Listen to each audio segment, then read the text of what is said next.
ರಾಜ್ಯ ಕಾಂಗ್ರೆಸ್ನಲ್ಲಿ big development. Kichcha Sudeep ಡಿಕೆಶಿನ ಭೇಟಿಯಾಗಿದ್ದಕ್ಕೆ ಬಿಜೆಪಿಗೆ ಮಾಸ್ಟರ್ ಸ್ಟ್ರೋಕ್ ಕೊಡ್ತಾರಾ ಕಿಚ್ಚ? ರಾಜ್ಯ ಕಾಂಗ್ರೆಸ್ನಲ್ಲಿ ಬಿಗ್ ಡೆವಲಪ್ಮೆಂಟ್ ನಡೀತಿದೆ. 2024ರ ಲೋಕಸಭಾ ಚುನಾವಣಾ ಹೊಸ್ತಿಲಲ್ಲಿ ರಾಜ್ಯ ಕಾಂಗ್ರೆಸ್ ಬರೀ ಬಿಜೆಪಿಯ ಘಟಾನುಘಟಿ ನಾಯಕರಿಗಷ್ಟೇ ಅಲ್ಲ, ಫಿಲಿಂ ಸ್ಟಾರ್ಗಳಿಗೂ ಗಾಳ ಹಾಕ್ತಿದೆಯಾ ಅನ್ನೋ ಅನುಮಾನ ವ್ಯಕ್ತವಾಗ್ತಿದೆ. ಯಾಕಂದ್ರೆ ಡಿಸಿಎಂ ಡಿಕೆಶಿ ಅವರನ್ನ ನಿನ್ನೆ ಕಿಚ್ಚ ಸುದೀಪ್ ಭೇಟಿಯಾಗಿದ್ದು ನಿಗೂಢ ಮಾತುಕತೆ ನಡೆಸಿದ್ದಾರೆ. ಹಾಗಾದ್ರೆ ಏನಿದು ಬಿಗ್ ಡೆವಲಪ್ಮೆಂಟ್?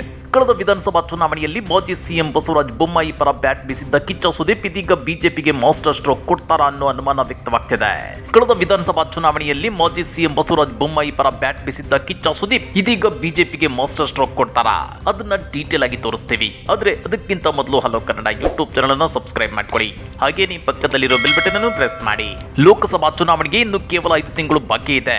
ಹೀಗಾಗಿ ದೇಶದ ಎಲ್ಲಾ ರಾಜಕೀಯ ಪಕ್ಷಗಳು ಕೇಂದ್ರದಲ್ಲಿ ಗದ್ದುಗೆ ಹಿಡಿಯೋ ಕನಸು ಕಾಣ್ತಿವೆ. ಬಿಜೆಪಿ ಹ್ಯಾಟ್ರಿಕ್ ಬಾರಿಸುವ ಮೂಲಕ 3ನೇ ಸಲ ಕೇಂದ್ರದ ಗದ್ದುಗೆ ಹಿಡಿಯೋ ಕನಸು ಕಾಣ್ತಿದ್ರೆ, ಕಾಂಗ್ರೆಸ್ ಪಕ್ಷ ಪಂಚರಾಜ್ಯಗಳಲ್ಲಿ 3ರಲ್ಲಿ ಸೋತ್ರು ಆತ್ಮವಿಶ್ವಾಸವನ್ನು ಮಾತ್ರ ಕೈಬಿಟ್ಟಿಲ್ಲ. ಬೌನ್ಸ್ ಬ್ಯಾಕ್ ಆಗೋಕೆ ಎಲ್ಲ ರೀತಿಯಲ್ಲೂ ಸಿದ್ಧತೆ ಮಾಡ್ಕೊಂತಿದೆ. ಕಾಂಗ್ರೆಸ್ ಪಕ್ಷ ಹೆಚ್ಚು ಎಂಪಿ ಸೀಟುಗಳನ್ನ ಗೆಲ್ಲೋ ಯಾವುದಾದ್ರೂ ಒಂದು ರಾಜ್ಯ ಇದೆ ಅಂತ ಹೇಳಿದ್ರೆ ಅದು ಕರ್ನಾಟಕ ಅನ್ನೋ ಭರವಸೆಯನ್ನ ಮೂಡಿಸುತ್ತಿದೆ. ಅದರಲ್ಲೂ ಟ್ರಬಲ್ ಶೂಟರ್ ಡಿಕೆಶಿ ಮೇಲೆ ಕಾಂಗ್ರೆಸ್ ಹೈಕಮಾಂಡ್ ನಾಯಕರು ನಂಬಿಕೆ ಇಟ್ಟಿದ್ದಾರೆ. ಹೀಗಾಗಿ ಡಿಕೆಶಿ ಬಿಜೆಪಿಯ ಅಸಮಾಧಾನಿತ ನಾಯಕರು ಸೇರಿದಂತೆ ಕೆಲ ಫಿಲಿಂ ಸ್ಟಾರ್ಗಳಿಗೂ ಗಾಳ ಹಾಕ್ತಿದ್ದಾರೆ. ನಿಮಗೆ ಗೊತ್ತಿರಲಿ, ಇತ್ತೀಚೆಗೆ ಬೆಂಗಳೂರಲ್ಲಿ ನಡೆದ ಈಡಿಗ ಸಮಾವೇಶದಲ್ಲಿ ಹ್ಯಾಟ್ರಿಕ್ ಹೀರೋ ಶಿವರಾಜ್ ಕುಮಾರ್ ಅವರಿಗೆ ಎಂಪಿ ಟಿಕೆಟ್ ಕೊಡೋದಾಗಿ ಡಿಸಿಎಂ ಡಿಕೆ ಶಿವಕುಮಾರ್ ಬಹಿರಂಗವಾಗಿ ಆಹ್ವಾನ ಕೊಟ್ಟಿದ್ರು. ಆದ್ರೆ ಅದನ್ನ ನಟ ಶಿವರಾಜ್ ಕುಮಾರ್ ವೇದಿಕೆಯಲ್ಲೇ ತಿರಸ್ಕರಿಸಿದ್ರು. ಮತ್ತೊಂದು ಕಡೆ CM Siddaramaiah challenging star Darshan ಅಭಿನಯದ ಬಹುನಿರೀಕ್ಷಿತ ಸಿನಿಮಾ ಕಟ್ಟೆರದ ಟ್ರೈಲರ್ ಲಾಂಚ್ಗೆ ಎಂಟ್ರಿ ಕೊಟ್ಟು ನಟ ದರ್ಶನ್ ಅವರಿಗೆ ಶುಭ ಹಾರೈಸಿದ್ರು.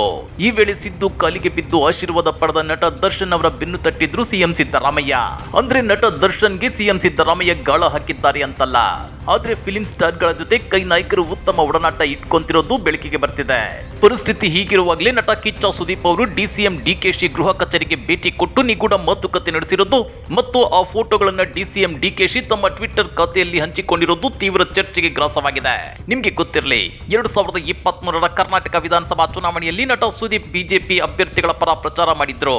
ಉತ್ತರ ಕರ್ನಾಟಕದ ಹಲವು ಕ್ಷೇತ್ರಗಳಲ್ಲಿ ಸುದೀಪ್ ಬಿಜೆಪಿ ಪರವಾಗಿ ಮತಯಾಚನೆ ಮಾಡಿದ್ರು. ಆದ್ರೆ ಸುದೀಪ್ ಬರೀ ಬಿಜೆಪಿ ಅಂತಲ್ಲ, ರಾಜ್ಯದ ಎಲ್ಲ ರಾಜಕೀಯ ಪಕ್ಷಗಳ ಜೊತೆಗೂ ಉತ್ತಮ ನಂಟನ ಹೊಂದಿದ್ದಾರೆ.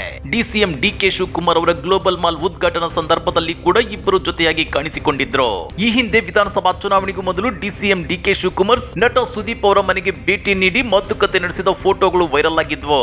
ಆದ್ರೆ ನಿನ್ನೆ ಡಿಕೆ ಶಿವಕುಮಾರ್ ಅವರ ಗೃಹ ಕಚೇರಿಗೆ ಭೇಟಿ ನೀಡಿದ ನಟ ಸುದೀಪ್ ಕೆಲ ಸಮಯ ಚರ್ಚೆ ನಡೆಸಿದ್ದಾರೆ. ಆದ್ರೆ ಯಾವ ವಿಚಾರದ ಬಗ್ಗೆ ಚರ್ಚೆ ನಡೆಸಲಾಗಿದೆ ಅನ್ನೋ ವಿಚಾರವನ್ನು ಇಬ್ಬರು ಕೂಡ ತಿಳಿಸಿಲ್ಲ. ಇದೊಂದು ಔಪಚಾರಿಕ ಭೇಟಿ ಅಂತ ಹೇಳಲಾಗ್ತಿದೆ. ಆದ್ರೆ ಲೋಕಸಭಾ ಚುನಾವಣಾ ಹೊಸ್ತಿಲಲ್ಲಿ ಕಿಚ್ಚ ಸುದೀಪ್ ಡಿಸಿಎಂ ಡಿಕೆಶಿಯನ್ನ ಭೇಟಿಯಾಗಿರೋದು ಹಲವು ರಾಜಕೀಯ ಲೆಕ್ಕಾಚಾರಗಳಿಗೆ ಎಡೆ ಮಾಡಿಕೊಟ್ಟಿದೆ. ಈ ಬಗ್ಗೆ ನೀವೇನಂತೀರಾ? ಕಮೆಂಟ್ ಮಾಡಿ, ವಿಡಿಯೋ ಲೈಕ್ ಮಾಡಿ, ಶೇರ್ ಮಾಡಿ. ಇಂಥ ಮತ್ತಷ್ಟು ರೋಚಕ ರಾಜಕೀಯ ಸುದ್ದಿಗಳನ್ನ ಮಿಸ್ ಮಾಡದೆ ನೋಡ್ಬೇಕು ಅಂದ್ರೆ ಹಲೋ ಕನ್ನಡ ಯೂಟ್ಯೂಬ್ ಚಾನಲ್ ನ ಸಬ್ಸ್ಕ್ರೈಬ್ ಮಾಡ್ಕೊಳ್ಳಿ.